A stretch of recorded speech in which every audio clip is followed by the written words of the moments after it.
Alexandre. Bonjour Sylvie. Bienvenue au Cercle du Lac. Merci beaucoup. Je t'en prie. Alors, le cabinet Cambier, c'est un cabinet qui est spécialisé en droit public et administratif.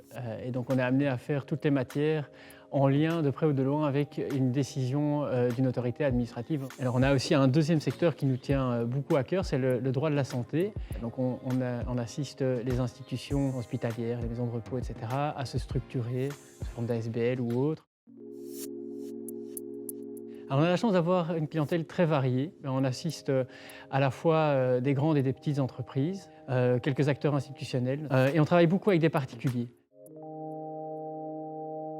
Alors ça faisait quelques années qu'on était en réflexion sur la manière dont on organisait nos activités. On avait notamment revu tout notre système informatique et de téléphonie. Et donc tous les membres de l'équipe ont pu, dès le premier jour du confinement, travailler de chez eux sans aucun problème, ce qui nous a permis d'avoir un service continu aux clients et on espère de qualité. Ce processus d'anticiper un petit peu, on a voulu le poursuivre. Ça nous a amené à retravailler, repenser toute une série de processus de fonctionnement interne au bureau.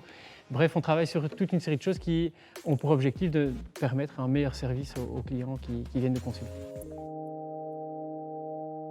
J'avais un certain nombre de connaissances ou d'amis qui me parlaient du Cercle du Lac. Je dois dire que je n'ai pas été déçu parce que depuis que je fréquente le Cercle, j'ai eu l'occasion à la fois de rencontrer des personnes intéressantes et variées, d'assister à des conférences aussi assez intéressantes. Et puis pour moi, venir au Cercle du Lac, c'est un peu une respiration. Ça me sort de mon quotidien d'avocat, des dossiers que j'ai l'occasion de traiter pour rencontrer d'autres acteurs de la vie économique qui ont des visions des choses assez différentes et qui peuvent m'amener à me re-questionner, à me repositionner dans la manière dont je vais appréhender le dossier en me disant que le droit, en fait, ce n'est qu'un aspect de la vie économique qui est parfois problématique, mais il faut passer au-dessus et trouver des solutions. Et donc, c'est assez enrichissant pour ma pratique quotidienne, même si ça n'a rien à voir avec le contenu de la pratique en tant que.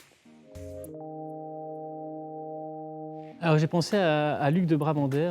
Dans son approche de la créativité, il y a cette idée d'avoir un autre regard sur les choses. Alors un autre regard sur les choses, c'est important pour l'avocat, ça peut être important aussi pour le client, puisque ça peut aussi être une manière de solutionner un problème. Et puis quand on est amené à faire du contentieux, et c'est mon cas, trouver des bons arguments, la manière de présenter les choses la plus cohérente, la plus intéressante possible. Là, ça a été pour ma pratique quotidienne un plus, et ça a aussi été un plus dans la manière dont on pratique le métier. Avoir cet autre regard, faire preuve de créativité, mais c'est aussi une manière de s'inscrire dans le XXIe siècle et ça m'a bien inspiré.